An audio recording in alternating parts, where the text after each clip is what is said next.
नमस्कार दोस्तों, Ritesh knowledgeable channel पे आप सभी का हार्दिक हार्दिक स्वागत है। आज के वीडियो में मैं आपको बताऊंगा कि वे कौन कौन से ज़मीन हैं जिनका दाखिल खारिज नहीं हो पाएगा। अगर आप लोग ज़मीन खरीदने का मन बना लिए हैं या भविष्य में ज़मीन खरीदने वाले हैं तो मेरे वीडियो को ध्यान से देखिए, या नहीं भी खरीदने वाले हैं तो नॉलेज पर्पस से देखिए। मैं आज ऐसी 9-10 प्रकार की ज़मीनें बताऊंगा जो लोगे तो फंस सकते हो, आपका दाखिल खारिज भविष्य में नहीं होगा। लीगल तरीके से तो होगा ही नहीं, और अनलीगल तरीके की मैं बात नहीं कर रहा हूँ, लीगल तरीके की मैं बात कर रहा हूँ कि लीगल तरीके से उस प्रकार के ज़मीन का दाखिल खारिज नहीं होता है। रितेश नॉलेबल चैनल को आप लोग लाइक कर ले, जल्दी से लाइक कर ले, क्योंकि मैं इसी प्रकार का नॉलेजेबल वीडियो लाते रहता हूँ। मेरे वीडियो को आप लोग लाइक करें, सब्सक्राइब करें और शेयर करें।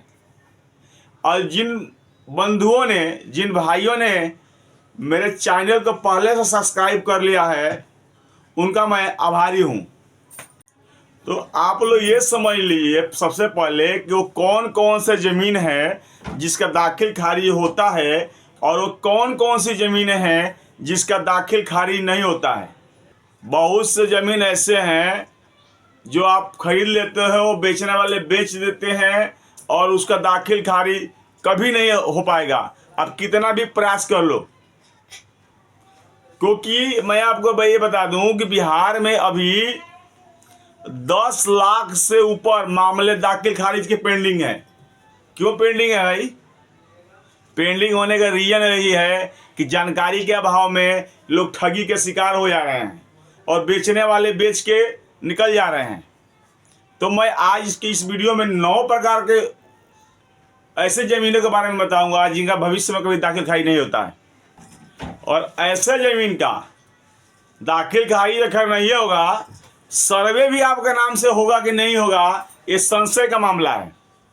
पहला जो मामला है, अगर कोई रैयती ज़मीन है और उस पर किसी प्रकार के विवाद है, मान लीजिए 2 भाई हैं, 4 भाई हैं, उसमें से एक भाई बेच दिए हैं और दूसरा भाई उस पर ऑब्जेक्शन लगा देता है, या उस प्रॉपर्टी पे मुकदमा है, किसी प्रॉपर्टी पे मुकदमा है और वैसे प्रॉपर्टी आप खरीद लेते हो, तो जब तक सक्षम न्यायालय का फैसला नहीं आ जाएगा, जजमेंट नहीं आ जाएगी कि ये ज़मीन किसका है, किसकी हिस्सेदारी है, तब तक वैसे ज़मीन का दाखिल खारिज नहीं होगा। तो अगर आपको कोई अपने हिस्सेदारी से ज़्यादा, अपनी हिस्सेदारी से ज़्यादा आपको बेच दिया और दूसरा भाई उस पर ऑब्जेक्शन लगा दिया, तो वैसे ज़मीन का भी दाखिल खारिज नहीं होगा। अगर आप किसी से ज़मीन खरीद रहे हैं, उनकी वंशावली, उनका ज़मीन का पेपर, उनके नाम से मोटेशन है कि नहीं है, ये सब देख के खरीद ले। वो ज़मीन कैसी है, तो ये सब देख के ज़मीन खरीदिए आप लोग, नहीं तो आपका जो है, आपका दाखिल खारिज में प्रॉब्लम आएगा, दाखिल खारिज पेंडिंग में हो जाएगा। और ऐसे ही ज़मीन पे कर्मचारी और अधिकारी पैसे के आपसे डिमांड भी करते हैं, तो आप बुरी तरह से फंस सकते हो। अगर किसी प्रकार का विवाद है, आपसी बंटवारा नहीं हुआ है अगर उन लोगों में, तो ऐसे ज़मीन का दाखिल खारिज होने में प्रॉब्लम होती है। अभी जब दाखिल खारिज आप कराने जाओगे तो वंशावली मांगी जा रही है, ऐसा नहीं कि आप किसी मुखिया से या किसी प्रधान से या किसी सरपंच से बना के दे दिए, नहीं। चाहे वो वंशावली प्रखंड कार्यालय से बना हो या कोर्ट से बना हो, वही मान्य होगा। दूसरी वंशावली मान्य नहीं होगी दाखिल खारिज में।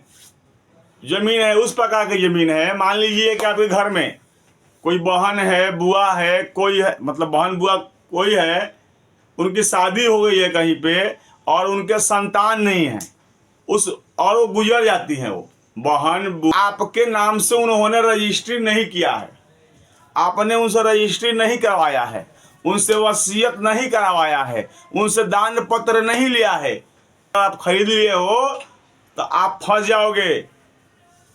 आपका दाखिल खारिज नहीं होगा, आपके नाम से मोटेशन नहीं होगा, क्योंकि उस प्रॉपर्टी में वास्तविक जो हकदार हैं आपके जो बुआ हैं, जो बहन है, उनके शादी हुई है, उनके बड़े भाई, छोटे भाई या उनके पिताजी, मतलब कि वहाँ के लोग हकदार होगा, न कि आप होगे। लेकिन बहुत लोग क्या कर रहा है, ऐसी ज़मीन को बेच दे रहा है, और वैसे ज़मीन को लोग खरीदने वाले भी है, खरीद भी ले रहे हैं, और जाके मामला लैंड मोटेशन में फंस जाता है। और तो ऐसी ज़मीन का कभी भी लैंड मोटेशन नहीं होगा।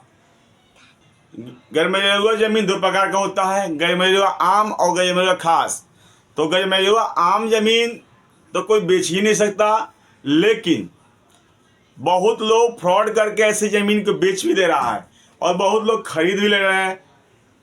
तो गैरमैल्यूआ आम ज़मीन अगर आपने खरीद लिया है तो उसका दाखिल खारिज तो होना मतलब होगा ही नहीं। और गैरमैल्यूआ खास, सुनिए, गैरमैल्यूआ खास ज़मीन जो है वो ज़मीन है जब 1950 से पहले जब रजवाड़े हुआ करते थे, तो रजवाड़े जब हुआ करते थे तो उस समय जो राजा महाराजा के यहाँ काम करते थे उन्हें वो लोग कुछ ज़मीन दे रखे थे खेती बाड़ी के लिए, या जब जमींदारी प्रथा जब ख़त्म हुई तो वो लोग जो है बहुत से लोगों को ऐसे ही पट्टा दे दिए, और उन्हें उनका जो है किसी के नाम से बंदोबस्ती नहीं हुआ। वो कलेक्टर के यहाँ कोई फाइल जो है दाखिल नहीं किए उस ज़मीन का, मतलब वो किसी के नाम से उस ज़मीन की बंदोबस्ती नहीं हुई। तो वो ऐसे ज़मीन अगर किसी के पास उस समय है, वो लोग ऐसे ही पट्टा दे दिया था, इसको मैंने दे दिया, ठीक है। तो मैं आपको बता दूं, 1946 के बाद जितने भी ज़मीन गैरमैल्यूआ खास ज़मीन है, गैरमैल्यूआ को पट्टा दिया गया है, तो वैसे ज़मीन जो है वो मतलब नहीं होगा, क्योंकि उस समय आनन फानन में जो ज़मींदार थे, जो राजा थे, जो ज़मींदारी प्रथा ख़त्म की जा रही थी, तो उनके पास बहुत ज़्यादा ज़मीन था, तो उन्होंने पैसे लेकर के बहुत लोगों को पट्टा दे दिया था। पर गैरमैल्यूआ खास ज़मीन अगर किसी के नाम से है, उनके सदस्य किसी के नाम से है, अगर वो ऐसे ज़मीन को किसी को बेचते हैं तो वो वैसे ज़मीन का दाखिल खारिज होने में प्रॉब्लम होगी, वैसे ज़मीन का दाखिल खारिज नहीं होगा। गैरमैल्यूआ खास ज़मीन पे आपने अपना कब्जा किया है, घर बना लिया है, लेकिन आपके पास कोई कागज नहीं है, ना आपके नाम से कोई रसीद कट रही है, वो ज़मीन आपका नहीं होगा। भले ही आपका घर है, बहुत दिन से कब्जा है, फिर भी वो ज़मीन आपका नहीं होगा।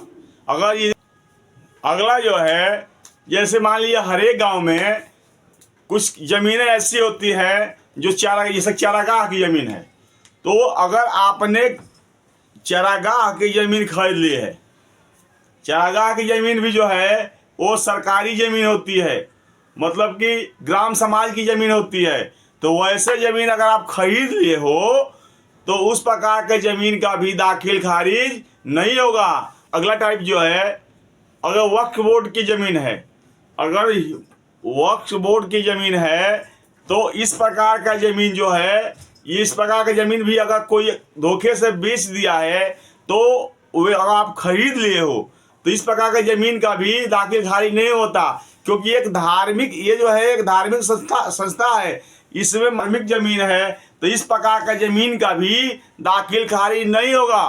तो अपने देश में जो है वक्फ बोर्ड की ज़मीनें बहुत हैं, अब बहुत लोग गलती से मतलब कि खरीद लेता है और जालसाज करने वाले वैसे ज़मीन को बेच भी देते हैं। अगला जो ज़मीन का प्रकार है, आदिवासी जाति के लिए, जनजाति के लिए जो ज़मीन होता है, उस प्रकार के ज़मीन भी अगर आप खरीद लेते हो। देखिए, आदिवासी जनजाति के लिए मतलब कि कुछ ज़मीनें हैं, ज़मीन सरकार ने दिए हैं, और प्रकार के जो ज़मीन है उसे खरीद बिक्री करने का नियम तो नहीं है, लेकिन फिर भी लोग जालसाजी करके इसमें खरीद बिक्री करते हैं।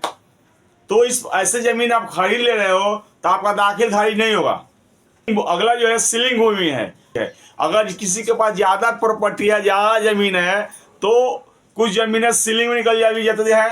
तो अगर किसी की जमीन सील हो गई है, जमीन सील कर दिया है, और सीलिंग भूमि के जमीन को जो खरीद लेता है उसका दाखिल खारिज कभी नहीं होगा। अगला जो है फ्रीज की हुई जमीन या फ्रीज की हुई प्रॉपर्टी। देखिए, सरकार के द्वारा बहुत से केस ऐसे होते हैं जिसमें किसी के प्रॉपर्टी को, किसी की संपत्ति को फ्रीज कर दिया जाता है। उस जमीन को आप खरीद लेते हो, फ्रीज की हुई प्रॉपर्टी खरीद लेते हो, तो आपका दाखिल खारिज नहीं होगा, आपका मोटेशन नहीं होगा। अगला जो है अस्थाई पट्टा वाला जमीन। अगर कोई लीज की जमीन है तो उसे कोई भी अगर बेच दे, देखिए अस्थाई पट्टा मतलब वो केवल उससे रहने के लिए कुछ दिन का पट्टा दिया गया है, लीज दिया गया है। अगर उस प्रकार के जमीन कोई अगर बेचता है और आप खरीद लेते हो तो आपका दाखिल खारिज नहीं होगा। लीज की जमीन अगर आप ले लिए हो तो उसका दाखिल खारिज नहीं होगा। अगला जो है पंचायत की जमीन, सामुदायिक भवन। हर एक पंचायत में सामुदायिक भवन होता है, हर एक पंचायत में मतलब पंचायत की जमीन होती है। तो अगर ये जो जमीन है वो मतलब सार्वजनिक होती है, तो अगर सामुदायिक भवन के आगे कोई जमीन है, पंचायत की जमीन है, अगर वैसे जमीन ग्राम पंचायत की जमीन या सामुदायिक भवन की जमीन अगर कोई बेच के चाहे के निकल लो, अगर वैसे जमीन आप खरीद लिए हो तो पंचायत की जमीन या सामुदायिक भवन की जमीन जो खरीद रहे हो तो आपका दाखिल खारिज नहीं होगा। अगला जो है, अगर किसी के नाम से जमीन नहीं है, अक्सर शहरों में हो रहा है ऐसा कि आप जमीन खरीदने जाते हो, आप पेपर नहीं देखते हो, वो व्यक्ति बोलता है कि ये जमीन मैं बेचना चाहता हूँ, और आप जो है थोड़ा सस्ता लगता है और ज़मीन ले लेते हो। तो वैसी ज़मीन अगर उसके नाम पर नहीं है, आप उसी ज़मीन ले लेते हो और फंस जाते हो, तो वैसी ज़मीन का भी दाखिल खारिज नहीं होगा। अगला जो है, अगर एक ही ज़मीन 2 आदमी से, 3 आदमी से, 4 आदमी से बेच दिया है, तो जो व्यक्ति पहले ले लिया है उसका तो दाखिल खारिज हो जाएगा, लेकिन दूसरा, तीसरा, चौथा जो लिए हैं ऐसे आदमी का दाखिल खारिज नहीं होगा, ऐसे आदमी का मोटेशन नहीं होगा। तो मैंने इस वीडियो में 8-9 जो है कारण बताए हैं कि कैसी ज़मीनें हैं जिसका दाखिल खारिज नहीं होगा। मैंने आपको अवेयरनेस किया है, मैंने इस वीडियो में आपको जागरूक किया है। तो आप लोग ज़मीन खरीदने से पहले ये चीज़ देख लें कि किस प्रकार का ज़मीन का दाखिल खारिज होगा और किस प्रकार का ज़मीन का दाखिल खारिज नहीं होगा। तो इस वीडियो को आप लोग इतना प्यार दो कि ये वीडियो घर घर में चले, और जो जितने जालसाज लोग हैं मतलब आपके संग जलसाजी ना कर पाए। अगर मेरा वीडियो आपको अच्छा लगा होगा तो इसको लाइक, सब्सक्राइब और शेयर कीजिएगा। नमस्कार।